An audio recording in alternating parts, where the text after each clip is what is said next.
ಅರೆ ಕಡಿಮೆ ಹಾಕು ಆದ್ರೆ ಅಸಲಿ ಹಾಕು. MDH ಕಾಶ್ಮೀರಿ ಕೆಂಪು ಮೆಣಸಿನ ಪೌಡರ್. MDH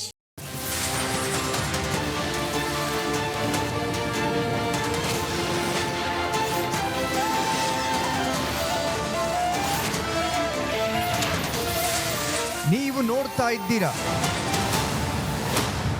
ರಿಪಬ್ಲಿಕ್ ಕನ್ನಡ, ಇದು ನಿಮ್ಮ ಧ್ವನಿ.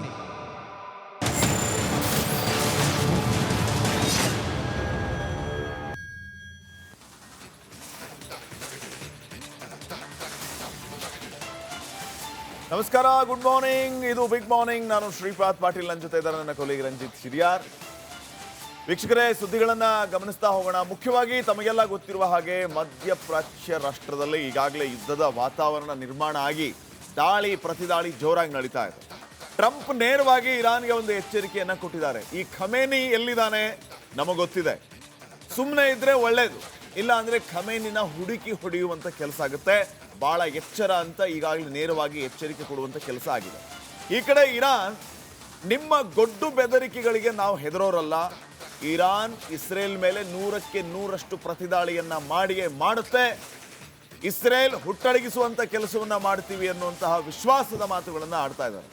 ಈ ಮಧ್ಯೆ ಇಸ್ರೇಲ್ ಮಾತಿಗಿಂತ ಕೃತಿ ಜಾಸ್ತಿ ಅನ್ನೋ ರೀತಿಯಲ್ಲಿ ಎಷ್ಟೇ ಅಟ್ಯಾಕ್ ಮಾಡಿದ್ರು ಇರಾನ್ ಅವುಗಳ ಡ್ರೋನ್ ಖಲಾಸ್, ಮಿಸೈಲ್ ಖಲಾಸ್, ಖಮೇನಿ ಕೌಂಟ್ ಯುವರ್ ಡೇಸ್ ಅನ್ನುವಂತ ಮೆಸೇಜ್ ಅನ್ನ ಪಾಸ್ ಮಾಡಿದ್ದಾರೆ.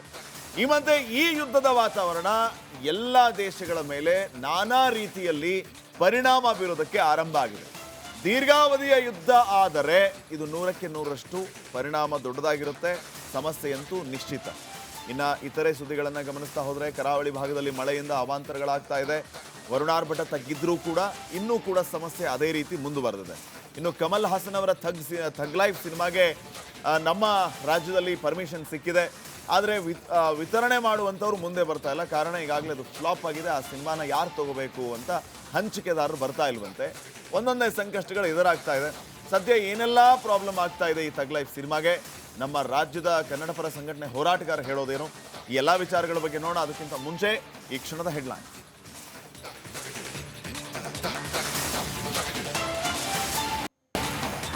ಇಸ್ರೇಲ್ ಇರಾನ್ ನಡುವೆ ಮಿಸೈಲ್ಗಳ ಸುರಿಮಳೆ, ಖಮೇನಿಗೆ ಶರಣಾಗುವಂತೆ ಟ್ರಂಪ್ ಧಮಕಿ, ಪರಮೋಚ್ಚ ನಾಯಕನನ್ನ ಕೊಲ್ಲಲ್ಲ ಟ್ರಂಪ್ ಗುಡುರು.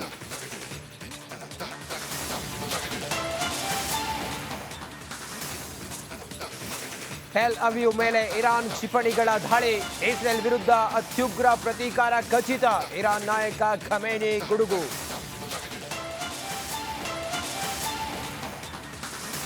ಕರಾವಳಿ ಮಲೆನಾಡಿನಲ್ಲಿ ತಗ್ಗಿದ ಮಳೆ ಅಬ್ಬರ, ಉತ್ತರ ಕನ್ನಡದಲ್ಲಿ ಮರ ಬಿದ್ದು ಅವಾಂತರ, ಕೊಡಗು ಜಿಲ್ಲೆಯಲ್ಲಿ ಶಾಲೆಗಳು ಆರಂಭ.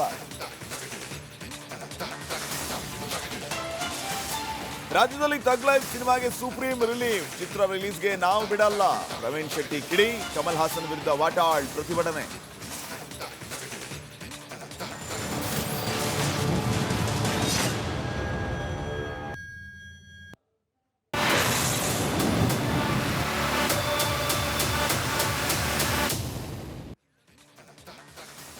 ನೋಡಿ, ಇಸ್ರೇಲ್ ಮತ್ತು ಇರಾನ್ ನಡುವಿನ ಈ ರಣಭೀಕರವಾದಂಥ ಯುದ್ಧ ಇದೆಯಲ್ಲ, ಅಮೆರಿಕ ಇದರಲ್ಲಿ ನೇರವಾದ ಎಚ್ಚರಿಕೆಯನ್ನ ಇರಾನ್ಗೆ ನೀಡಿದೆ.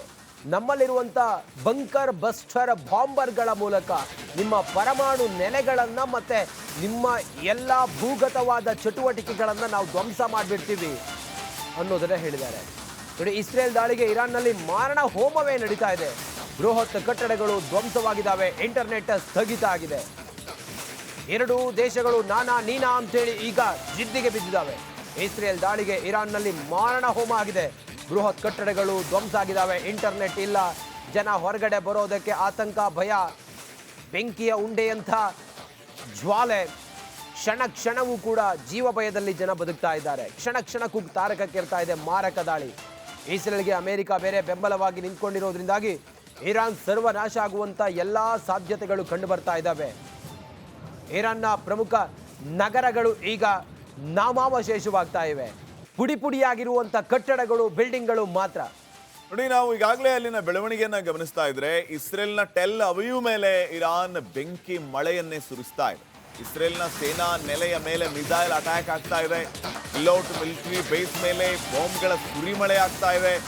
ಇರಾನ್ ಮೇಲೆ ಇಸ್ರೇಲ್ ಮಿಸೈಲ್ ಡೆಡ್ಲಿ ಅಟ್ಯಾಕ್ ಆಗ್ತಾ ಇದೆ. ಇರಾನ್ ಮೇಲೆ ಇಸ್ರೇಲ್, ಇಸ್ರೇಲ್ ಮೇಲೆ ಇರಾನ್, ಈ ರೀತಿ ದಾಳಿ ಪ್ರತಿದಾಳಿ ಜೋರಾಗಿ ನಡೀತಾ ಇದೆ.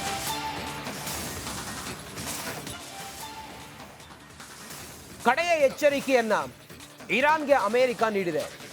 ಆ ಮೂಲಕ ನಮ್ಮಲ್ಲಿರುವಂತಹ ಅತ್ಯಾಧುನಿಕ ವೆಪನ್ಗಳನ್ನ ನಾವು ಇಸ್ರೇಲ್ಗೆ ನೀಡ್ತೀವಿ, ನಿಮ್ಮ ಎಲ್ಲ ನೆಲೆಗಳನ್ನ ಧ್ವಂಸ ಮಾಡಾಕ್ತೀವಿ, ನಿಮ್ಮ ಖಮೇನಿಯನ್ನ ಕೊಲ್ಲುವ ಉದ್ದೇಶ ನಮ್ದಲ್ಲ, ಮಾತುಕತೆಗೆ ಬನ್ನಿ ಅಂತ ಹೇಳಿ ಅಮೆರಿಕ ಕಡೆಯ ಎಚ್ಚರಿಕೆಯನ್ನ ನೀಡಿದೆ. ಡೊನಾಲ್ಡ್ ಟ್ರಂಪ್ ನಿನ್ನೆ G7 ಶೃಂಗಸಭೆಯಲ್ಲಿ ಅವರು ಅರ್ಧಕ್ಕೆ ಬಂದು ವಾಷಿಂಗ್ಟನ್ DC ಎಚ್ಚರಿಕೆಯನ್ನ ಕೊಟ್ಟು ಕಟುವಾಗಿ ಮಾತಾಡಿದ್ರು. ಟ್ರಂಪ್ ಇರಾನ್ಗೆ ಶರಣಾಗುವಂತೆ ಡೊನಾಲ್ಡ್ ಟ್ರಂಪ್ ಧಮಕಿ ಹಾಕಿದ್ದಾರೆ. ಇರಾನ್ ಸುಪ್ರೀಂ ಲೀಡರ್ ಬಗ್ಗೆ ಮಾಹಿತಿ ಇದೆ, ಖಮೇನಿ ಎಲ್ಲಡಗಿದ್ದಾನೆ ನಮಗೆ ಗೊತ್ತು, ಖಮೇನಿಯನ್ನ ನಾನು ಕೊಲ್ಲಲು ಬಯಸೋದಿಲ್ಲ, ಆದರೆ ಅಮೆರಿಕದ ತಾಳ್ಮೆಯನ್ನ ಪರೀಕ್ಷೆ ಮಾಡಬೇಡಿ ಅಂತೇಳಿ ಹೇಳಿದ್ದಾರೆ.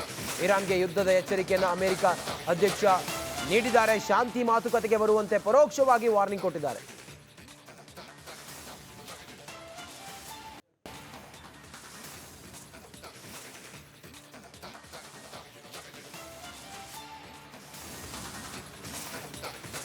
ದೇಶವನ್ನ ಪ್ರತಿನಿಧಿಸುವಂತವರು ಈ ಸಂದರ್ಭದಲ್ಲಿ ಯಾವ ರೀತಿಯ ನಿರ್ಧಾರವನ್ನ ತೆಗೆದುಕೊಳ್ತಾರೆ ಅನ್ನುವಂಥದ್ದು ಬಹಳ ಮುಖ್ಯ ಆಗುತ್ತೆ.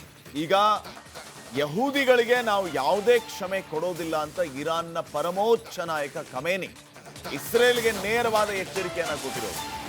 ಇಸ್ರೇಲ್ ದಾಳಿಗೆ ನಾವು ಅತ್ಯುಗ್ರ ಪ್ರತಿಕಾರವನ್ನ ತೆಗೆದುಕೊಳ್ತೇವೆ, ಯಾವುದೇ ಕಾರಣಕ್ಕೂ ಕ್ಷಮೆ ಅನ್ನೋದು ಇಲ್ಲ ಅವರಿಗೆ.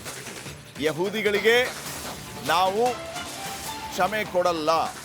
ಜಿಯೋನಿಸ್ಟ್ಗಳು, ಇರಾನ್ನ ಪರಮೋಚ್ಚ ನಾಯಕ ಖಮೇನಿ ಇಸ್ರೇಲ್ಗೆ ಈ ರೀತಿ ಎಚ್ಚರಿಕೆ ಕೊಟ್ಟಿರೋದು. 6ನೇ ದಿನಕ್ಕೆ ಕಾಲಿಟ್ಟಿದೆ ಇಸ್ರೇಲ್ ಇರಾನ್ನ ಯುದ್ಧ. ಭಯೋತ್ಪಾದಕ ಜಿಯೋನಿಸ್ಟ್ಗಳ ಆಳ್ವಿಕೆ ಅಂತ್ಯಗೊಳಿಸಬೇಕಾಗಿದೆ. ಮತ್ತಷ್ಟು ಘೋರ ದಾಳಿಗೆ ಎಚ್ಚರಿಕೆಯನ್ನ ಈ ಮೂಲಕ ಇರಾನ್ ನೀಡಿದೆ.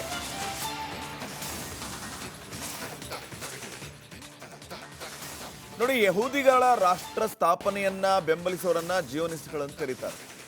ಈಗ ಇಸ್ರೇಲ್ ದೇಶವನ್ನ ಈ ಅಭಿಯಾನ ಬೆಂಬಲಿಸ್ತಾ ಇದೆ. ಹೀಗಾಗಿ ಇಂಥ ರಾಷ್ಟ್ರ ಇದು ಭಯೋತ್ಪಾದಕ ಜಿಯೋನಿಸ್ಟ್ ಆಳ್ವಿಕೆ ಇರುವಂಥ ರಾಷ್ಟ್ರ.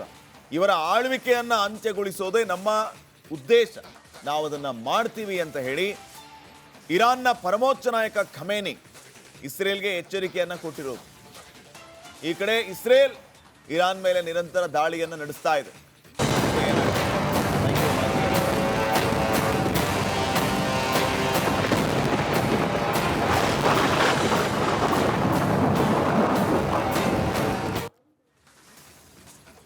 ಮಳೆ ಮಳೆ ಮಳೆ ತೊಯ್ದು ತೊಪ್ಪೆಯಾಗಿತ್ತು ಕರ್ನಾಟಕ. ರಾಜ್ಯದ ಮೂಲೆ ಮೂಲೆಯಲ್ಲೂ ಕೂಡ ಮಳೆ ಆರ್ಭಟಿಸಿತು. ಆದರೆ ಕೊಂಚ ಅಬ್ಬರಿಸಿ ಬೊಬ್ಬಿರಿದ ಮಳೆ ಈಗ ಕೊಂಚ ಬಿಡುವನ್ನು ಕೊಟ್ಟಿದೆ. ಇದರ ನಡುವೆ ಘಟಪ್ರಭೆಯ ಅಬ್ಬರಕ್ಕೆ ಗೋಕಾಕ್ ಫಾಲ್ಸ್ ದುಮ್ಮಿಕ್ಕಿ ಹರಿಯುತ್ತಿದೆ. ಭಾರತದ ನಯಾಗರ ಗೋಕಾಕ್ ಜಲಪಾತಕ್ಕೆ ಜೀವ ಕಳೆ ಬಂದಿದೆ. 170 ಅಡಿ ಮೇಲಿಂದ ಇದನ್ನು ನೋಡೋದೇ ಚಂದ. ಜಲಧಾರೆ ಇದರ ಸೌಂದರ್ಯವನ್ನು ನೋಡೋದೇ ಒಂದು ರೀತಿಯಲ್ಲಿ ಸಂಭ್ರಮ. ಈ ಸಮಯಕ್ಕೆ ಅತಿ ಹೆಚ್ಚು ಜನ ಗೋಕಾಕ್ ಫಾಲ್ಸ್ಗೆ ಬರ್ತಾರೆ. ನಯನ ಮನೋಹರ ದೃಶ್ಯ ಇದು. ಭಾರತದ ನಯಾಗರ ಅಂತ ಕರೀತಾರೆ. ಹೌದು. ಗೋಕಾಕ್ ಹೊರವಲಯದಲ್ಲಿದ್ದರೂ ಕೂಡ ಈ ಜಲಪಾತವನ್ನು ನೋಡೋದಕ್ಕೆ ನೂರಾರು ಜನ, ಸಾವಿರಾರು ಜನ ಈ ಸಮಯಕ್ಕೆ ಬರ್ತಾರೆ. ಗೋಕಾಕ್ ಫಾಲ್ಸ್ ಮೈದುಂಬಿ ಹರಿತಾ ಇರೋದ್ರಿಂದಾಗಿ ಕಣ್ಮನ ಸೆಳೀತಾ ಇದೆ.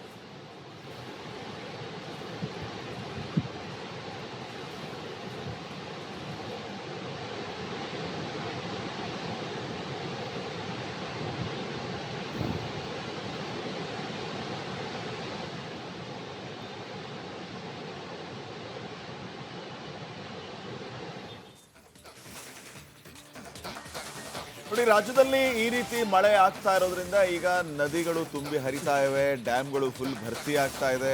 ಒಂದು ರೀತಿ ನಯನ ಮನೋಹರ ದೃಶ್ಯವನ್ನ ನಾವು ಈಗ ರಾಜ್ಯದೆಲ್ಲೆಡೆ ಎಲ್ಲೆಲ್ಲಿ ಡ್ಯಾಮ್ಗಳಿದೆಯೋ, ಎಲ್ಲೆಲ್ಲಿ ಫಾಲ್ಸ್ಗಳಿದೆಯೋ ಅದನ್ನು ನಾವು ಕಾಣಬಹುದಾಗಿದೆ.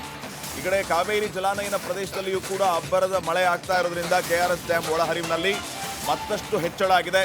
ಸುಮಾರು 29,368 ಕ್ಯೂಸೆಕ್ ನೀರು ಒಳಹರಿವು ಏರಿಕೆಯಾಗಿದೆ. ಶ್ರೀರಂಗಪಟ್ಟಣದ ಕನ್ನಂಬಾಡಿ ಕಟ್ಟೆ 113 ಅಡಿ ಭರ್ತಿಯಾಗಿದೆ. ಮಂಡ್ಯ ಜಿಲ್ಲೆಯ ಶ್ರೀರಂಗಪಟ್ಟಣ ತಾಲೂಕಿನಲ್ಲಿರುವಂತಹ KRS ಡ್ಯಾಮ್ ಈಗ ಯಾವ ರೀತಿ ತುಂಬಿ ತುಳುಕ್ತಾ ಇದೆ ನೋಡಿ ವೀಕ್ಷಕರೇ. ಈ ರೀತಿ ಡ್ಯಾಮ್ ತುಂಬಿದ್ರೆ ನಮಗೆ ನೀರಿನ ಸಮಸ್ಯೆ ಇರೋದಿಲ್ಲ, ಸಮಾಧಾನ ಆಗುತ್ತೆ ಈ ರೀತಿಯ ವಿಜುವಲ್ಸನ್ನು ನೋಡಿದಾಗ. ಯಾಕಂದರೆ ನೀರಿನ ಬವಣೆ ನಮಗೆ ಕಾಡ್ತಾ ಇರುತ್ತೆ ಆಗಾಗ. ಈಗ ವಾಡಿಕೆಗಿಂತ ಮೊದಲೇ ಮಳೆ ಬಂದಿದ್ದು ಮತ್ತು ಹೆಚ್ಚು ಮಳೆಯಾಗಿದ್ದು ಈಗ ನೀರಿನ ಶೇಖರಣೆಗೆ ಅನುಕೂಲ ಆಗಿದೆ. 113 ಅಡಿಯಷ್ಟು ಈಗಾಗಲೇ ಈ ಕನ್ನಂಬಾಡಿ ಕಟ್ಟೆ ಭರ್ತಿಯಾಗಿದೆ.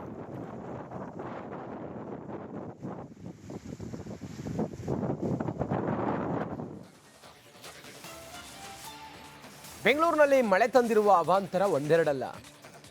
ಬೆಂಗಳೂರಿನಲ್ಲಿ ಮಳೆಯಿಂದಾಗಿರುವಂಥ ಅವಾಂತರ ನೋಡಿ. ಸಿಎಂ ಗೃಹ ಕಚೇರಿಯ ಮುಂದೆ ಮರವೊಂದು ಬಿದ್ದಿದೆ. ಕುಮಾರಕೃಪ ರಸ್ತೆಯಲ್ಲಿ ಮಳೆ ಅವಾಂತರದಿಂದ ಮರವೊಂದು ಬಿದ್ದಿದೆ. ಅದು ಕೂಡ ಸಿಎಂ ಗೃಹ ಕಚೇರಿಯ ಮುಂದೆನೇ ಮರ ಬಿದ್ದಿದೆ.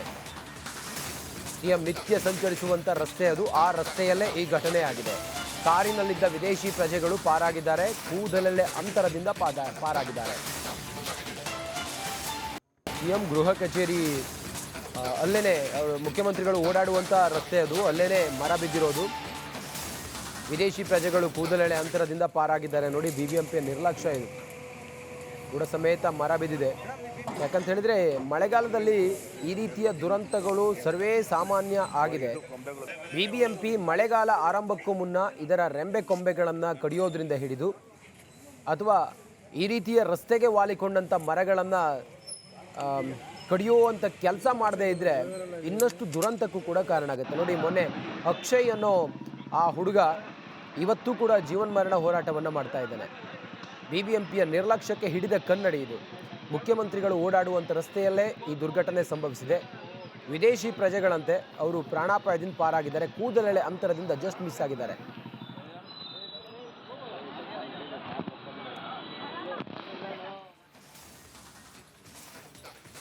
ಇನ್ನು ಮೈಸೂರು ಭಾಗದಲ್ಲಿಯೂ ಕೂಡ ಮಳೆಯಿಂದಾಗಿ ಅವಾಂತರಗಳೇ ಸೃಷ್ಟಿಯಾಗಿದೆ. ಕೇರಳದಲ್ಲಿ ಭಾರಿ ಮಳೆ ಆಗಿರುವ ಹಿನ್ನೆಲೆ ಮೈಸೂರಿಗೆ ಅದರ ಪರಿಣಾಮ ತಡ್ತಾ ಇದೆ. ಟೊಮ್ಯಾಟೊ ಬೆಲೆ ಕುಸಿತ ಆಗಿರೋದು ಎಪಿಎಂಸಿ ಆವರಣದಲ್ಲಿ. ರಾಶಿ ಟೊಮ್ಯಾಟೊ ಕೆಜಿಗೆ 6 ರಿಂದ 7 ರೂಪಾಯಿಗೆ ಟೊಮ್ಯಾಟೊ ಬೆಲೆ ನಿಗದಿಯಾಗಿದೆ. ರಸ್ತೆಯಲ್ಲಿ ಟೊಮ್ಯಾಟೊ ಸುರಿದು ಆಕ್ರೋಶವನ್ನು ವ್ಯಕ್ತಪಡಿಸ್ತಾ ಇದ್ದಾರೆ. 6 ರೂಪಾಯಿ ಅಥವಾ 7 ರೂಪಾಯಿ ಪರ್ ಕೆಜಿ. ಹಿಂಗಾಗಿ ನೋಡಿ ರಸ್ತೆಗೆ ಸುರಿದಿದ್ದಾರೆ ಪಾಪ. ರೈತರಿಗೆ ಯಾವಾಗಲೂ ಕೂಡ ಇದೇ ರೀತಿ ಸಮಸ್ಯೆ. ಮಳೆ ಆದರೂ ಸಮಸ್ಯೆ, ಮಳೆ ಆಗಲಿಲ್ಲ ಅಂದರೂ ಸಮಸ್ಯೆ, ಬೆಳೆ ಸಿಕ್ಕಾಪಟ್ಟೆ ಬಂದು ಸ್ಟಾಕ್ ಬಿದ್ದರೆ ಸಮಸ್ಯೆ. ರೈತರ ಜೀವನ ಯಾವಾಗಲೂ ಕೂಡ ಹೋರಾಟದಲ್ಲೇ ಆರಂಭ ಆಗಿ ಹೋರಾಟದಲ್ಲೇ ಅಂತ್ಯಗೊಳ್ಳುತ್ತಾ ಅಂತ. ನೆಮ್ಮದಿ ಜೀವನ ಮಾಡೋದು ಯಾವಾಗ ಅಂತ ನೋಡಿ. ಅದನ್ನು ನೋಡಿದರೆ ನಿಮ್ಗೆ ಏನನ್ಸುತ್ತೆ? ಈ ಮಟ್ಟಿಗೆ ಟೊಮ್ಯಾಟೊ ರಾಶಿಯನ್ನು ಸುರಿದು ಅಲ್ಲಿ ರೈತ ಆಕ್ರೋಶವನ್ನು ವ್ಯಕ್ತಪಡಿಸಿದ್ದಾನೆ. ವಿಪತ್ ಪಾಟೀಲ್ ರೀ, ಹೊಟ್ಟೆ ಸಂಕಟ ಆಗತ್ತೆ. ಯಾಕಂತ ಹೇಳಿದರೆ ಅಷ್ಟು ಟೊಮೆಟೊ ಬೆಳೆಯೋದಕ್ಕೆ ಆತ ಎಷ್ಟು ಸಮಯ ತಗೊಂಡಿರ್ತಾನೆ. ತನ್ನ ಮಗು ಥರ, ತಾನು ಸಾಕಿ ಬೆಳೆಸಿದ ಮಗು ಥರ ಆ ಬೆಳೆಗಳನ್ನು ಆತ ರಕ್ಷಣೆ ಮಾಡಿರ್ತಾನೆ. ಆದರೆ 6 ರೂಪಾಯಿ 7 ರೂಪಾಯಿ ಅಂತ ಹೇಳಿದರೆ ಏನು ಬಂತು ಶ್ರೀಪಾದ್ ಪಾಟೀಲ್ ರೇ? ಹಾಕಿರುವಂಥ ಅಸಲು ಬರೋದಿಲ್ಲ. ಆಮೇಲೆ ಅವರು ಬಾಡಿಗೆ ಮಾಡ್ಕೊಂಡು ಬಂದಿವ್ರು ಬಾಡಿಗೆ ದುಡ್ಡು ಬರಲ್ಲ. ಪಾಪ ಇನ್ನೇನು ಮಾಡ್ತಾರೆ? ಆ ಪ್ರಾಣಿಗಳಾದರೂ ಹೊಟ್ಟೆ ತುಂಬಿಸ್ಕೊಳ್ಳಿ ಅಂತೇಳಿ ಆ ದನಗಳಿಗೆಲ್ಲ ಹಾಕಿದ್ದಾರೆ ನೋಡಿ. ಇದು ಸದ್ಯದ ಪರಿಸ್ಥಿತಿ. ರೈತರು ಬೆಳೆದಂತಹ ಟೊಮೊಟೊ ಭಾರಿ ಪ್ರಮಾಣದಲ್ಲಿ ಏನು ಬೆಲೆ ಕುಸಿತ ಕಂಡಿದೆ. ಸೊ ಈ ಒಂದು ಹಿನ್ನೆಲೆಯಲ್ಲಿ ಮೈಸೂರಿನ ಬಂಡಿಪಾಳ್ಯದ ಎಪಿಎಂಸಿ ಆವರಣದಲ್ಲಿ ರಾಶಿ ಟೊಮೊಟೊನ ರೈತರು ಬೆಂಬಲ ಬೆಲೆ ಸಿಗಲಿಲ್ಲ ಅಂತೇಳಿ ಸುರಿದು ಹೋಗಿದ್ದಾರೆ. ನೀವು ದೃಶ್ಯ ಸಹ ಗಮನಿಸ್ತಾ ಇರ್ಬೋದು. ಇದು ಬಂಡಿಪಾಳ್ಯದ ಎಪಿಎಂಸಿಯ ಆವರಣ. ಈಗಾಗಲೇ ಏನು ಪ್ರತಿನಿತ್ಯವೂ ಕೂಡ ಏನು ಮೈಸೂರಿನ ವಿವಿಧ ಭಾಗಗಳಿಂದಲೂ ಕೂಡ ಏನು ರೈತರು ತಂದು ಇಲ್ಲಿ ಟೊಮೊಟೊನ ಮಾರಾಟವನ್ನು ಮಾಡ್ತಾರೆ. ಸೊ ಯಾವಾಗ ಕೇವಲ 2 ರಿಂದ 3 ರೂಪಾಯಿಗೆ ಏನು ಒಂದು ಕೆಜಿ ಟೊಮೊಟೊಗೆ ಬೆಲೆ ಸಿಗ್ತಾ ಇದೆ. ಸೊ ಈ ಒಂದು ಹಿನ್ನೆಲೆಯಲ್ಲಿ ಅವರು ಹಾಕಿರುವಂತಹ ಖರ್ಚು ಕೂಡ ಸಿಗದ ಕಾರಣಕ್ಕಾಗಿ ಈ ಒಂದು ಟೊಮೊಟೊನ ಈ ರೀತಿಯಾಗಿ ಏನು ಆವರಣದಲ್ಲೇ ಸುರಿದು ಹೋಗಿರುವಂಥದ್ದು ವಿಶೇಷ ಗಮನಿಸ್ತಾ ಇರ್ಬೋದು. ರಾಶಿ ಟೊಮೊಟೊನ ಈಗಾಗಲೇ ಆ ಭಾಗದ ಇಲ್ಲಿವರೆಗೂ ಕೂಡ ಸುರಿದಿದ್ದಾರೆ. ಈಗಾಗಲೇ ಏನು ಕಾರ್ಪೊರೇಷನ್ ಅವರು ಕೂಡ ಬಂದು ಆ ಒಂದು ಟೊಮೊಟೊನ ಏನು ರಸ್ತೆಯಲ್ಲಿ ಸುರಿದಿರುವಂತಹ ಟೊಮೊಟೊನ ತೆಗೆದುಕೊಂಡು ಹೋಗ್ತಾ ಇದ್ದಾರೆ. ಆದರೆ ಆ ಬೆಂಬಲ ಬೆಲೆ ರೈತರು ಕೂಡ ಪ್ರತಿ ಬಾರಿಯೂ ಕೂಡ ಟೊಮೊಟೊಗೆ ಚಿಲ್ಲದ ಬೆಲೆ ಸಿಗುತ್ತೆ ಅಂತೇಳಿ ಸಾಕಷ್ಟು ಜನ ಆಗ್ತಾರೆ. ಸೊ ಈ ಒಂದು ಹಿನ್ನೆಲೆಯಲ್ಲಿ ಈ ಬಾರಿ ಸಾಕಷ್ಟು ಭಾರಿ ಪ್ರಮಾಣದಲ್ಲಿ ಏನೋ ಟೊಮೊಟೊಗೆ ಬೆಲೆ ಕುಸಿತ ಕಂಡಿದೆ. ಕೇವಲ ₹1, ₹2, ₹3 ಈ ರೀತಿಯಾಗಿ ಟೊಮೊಟೊದ ಬೆಲೆಯನ್ನ ಕೇಳ್ತಾ ಇದ್ದಾರೆ. ಸೊ ಹೀಗಾಗಿ ಆ ರೈತರಿಗೆ ಸಾಕಷ್ಟು ಸಂಘರ್ಷ ಬಂದ ಕಾರಣಕ್ಕಾಗಿ ಪ್ರತಿಯೊಬ್ಬರು ಕೂಡ ಈಗಾಗಲೇ ಏನು ಟೊಮೊಟೊನ ತಾವು ಖರ್ಚು ಮಾಡಿ ತಂದಂತಹ ಹಣವು ಸಿಗೋದಿಲ್ಲ ಅಂತೇಳಿ ಈಗಾಗಲೇ ರಸ್ತೆಯಲ್ಲಿ ಸುರಿದು ಹೋಗಿರುವಂಥದ್ದು. ಆದರೆ ಈಗ ₹3, ₹4, ₹5, ₹10 ಈ ರೀತಿಯಾಗಿ ಆ ಟೊಮೊಟೊಗೆ ಬೆಲೆ ಸಿಗ್ತದೆ. ಸೊ ಹೀಗಾಗಿ ರೈತರು ತಾವು ಖರ್ಚು ಮಾಡಿದ ಹಣ ಕೂಡ ತೆಗೆದಕ್ಕೆ ಆಗ್ತಾ ಇಲ್ಲ. ಸೊ ಹೀಗಾಗಿ ಎಲ್ಲರೂ ಕೂಡ ಆ ಆವರಣದಲ್ಲಿ ಸುರಿದು ಹೋಗ್ತಾ ಇದ್ದಾರೆ ಅನ್ನುವಂಥ ಮಾತುಗಳನ್ನು ಕೂಡ ಹೇಳ್ತಾ ಇದ್ದಾರೆ. ಕ್ಯಾಮ್ರಾ ಪರ್ಸನ್ ಸಚಿನ್ ಜೊತೆಗೆ Vinod Padavar, republic Kannada, Mysuru. Thug life cinema ಬಿಡುಗಡೆಗೆ ಸುಪ್ರೀಂ ಕೋರ್ಟ್ ಈಗಾಗಲೇ ಅನುಮತಿಯನ್ನ ನೀಡಿದೆ. ರಾಜ್ಯದಲ್ಲಿ ಸಿನಿಮಾ ಅನುಮತಿಗೆ ಯಾವುದೇ ರೀತಿಯ ಅಡೆತಡೆ ಇಲ್ಲ. ಆದರೆ ಸಿನಿಮಾ ಬಹಿಷ್ಕಾರಕ್ಕೆ ಈಗ ಕನ್ನಡ ಸಂಘಟನೆಗಳು ಹೋರಾಟವನ್ನ ಮಾಡ್ತೀವಿ ಅಂತ ಹೇಳಿರೋದು. ಫ್ರೀಡಂ ಪಾರ್ಕ್ ಹೊರತುಪಡಿಸಿ ಬೇರೆಲ್ಲೂ ಕೂಡ ಪ್ರತಿಭಟನೆ ಬೇಡ ಅಂತ ಹೇಳಿ ಕನ್ನಡ ಪರ ಹೋರಾಟಗಾರರಿಗೆ ಪೊಲೀಸರು ನೋಟಿಸ್ ಬೇರೆ ಕೊಟ್ಟಿದ್ದಾರೆ. ಕರ್ನಾಟಕ ರಕ್ಷಣಾ ವೇದಿಕೆ ರಾಜ್ಯಾಧ್ಯಕ್ಷ ಪ್ರವೀಣ್ ಶೆಟ್ಟಿಗೆ ಪೊಲೀಸರು ನೋಟಿಸ್ ಅನ್ನ ಕೊಟ್ಟಿರೋದು. ಕನ್ನಡ ಪರ ಹೋರಾಟಗಾರರಿಗೆಲ್ಲ ನೋಟಿಸ್ ಜಾರಿ ಮಾಡಿದೆ ಪೊಲೀಸ್. ಪ್ರವೀಣ್ ಶೆಟ್ಟಿ, ವಾಟಾಳ್ ನಾಗರಾಜ್, ನಾರಾಯಣಗೌಡರು ಇವರಿಗೆಲ್ಲ ನೋಟಿಸ್ ಅನ್ನು ನೀಡಲಾಗಿದೆ. ಏನೇ ಹೋರಾಟ ಮಾಡೋದಿದ್ರು ಫ್ರೀಡಂ ಪಾರ್ಕಲ್ಲಿ ಮಾಡಿ, ಅದನ್ನು ಬಿಟ್ಟು ಬೇರೆ ಕಡೆ ಮಾಡಬೇಡಿ ಅಂತ ಹೇಳಿದ್ರು. ತಮಗೆಲ್ಲ ಗೊತ್ತಿದೆ, ಕಮಲ್ ಹಾಸನ್ ಕನ್ನಡ ಭಾಷೆಯ ಬಗ್ಗೆ ಮಾತಾಡಿದಂತಹ ವಿಚಾರ ಕನ್ನಡಿಗರ ಆಕ್ರೋಶಕ್ಕೆ ಕಾರಣ ಆಗಿತ್ತು. ಆ ಕಮಲ್ ಹಾಸನ್ ಕ್ಷಮೆ ಕೇಳಿಲ್ಲ. ಹೀಗಾಗಿ ನಮ್ಮ ರಾಜ್ಯದಲ್ಲಿ ಈ ಥಗ್ ಲೈಫ್ ಸಿನಿಮಾ ಯಾವುದೇ ಕಾರಣಕ್ಕೂ ಬಿಡುಗಡೆ ಆಗಬಾರ್ದು ಅಂತ ಹೇಳಿ ಬಿಡುಗಡೆ ಆಗಲಿಲ್ಲ. ಸರಿಯಾಗಿ ಕೋರ್ಟ್ ತರಾಟೆಗೂ ಇವ್ರನ್ನ ತಗೊಂಡಿತ್ತು. ಸುಪ್ರೀಂ ಕೋರ್ಟ್ ಈಗ ಇವರ ಸಿನಿಮಾ ರಿಲೀಸ್ಗೆ ಅನುಮತಿಯನ್ನು ಕೊಟ್ಟಿದೆ. ಸಿನಿಮಾ ರಿಲೀಸ್ ಆಗಲಿ, ನಿಮಗೆ ಇಷ್ಟ ಇರಲಿಲ್ಲ ಅಂದರೆ ನೋಡಬೇಡಿ ಅಂತ ಕೋರ್ಟ್ ಹೇಳಿದೆ. ಇದು ಇವತ್ತಿನ ಬಿಗ್ ಮಾರ್ನಿಂಗ್. ನೋಡ್ತಾ ಇರಿ ರಿಪಬ್ಲಿಕ್ ಕನ್ನಡ, ಇದು ನಿಮ್ಮ ಧ್ವನಿ. ಚಹಾದ ಸ್ವೀಟೆಸ್ಟ್ MDHD+ ನಿಂದಲೇ ಬರುತ್ತೆ. ಗಂಟು ಕಟ್ಟಿಕೋ. ಲವಂಗ, ಹಸಿರು ಏಲಕ್ಕಿಯಿಂದ ತುಂಬಿದ MDH D+ ಮಸಾಲೆ. MDH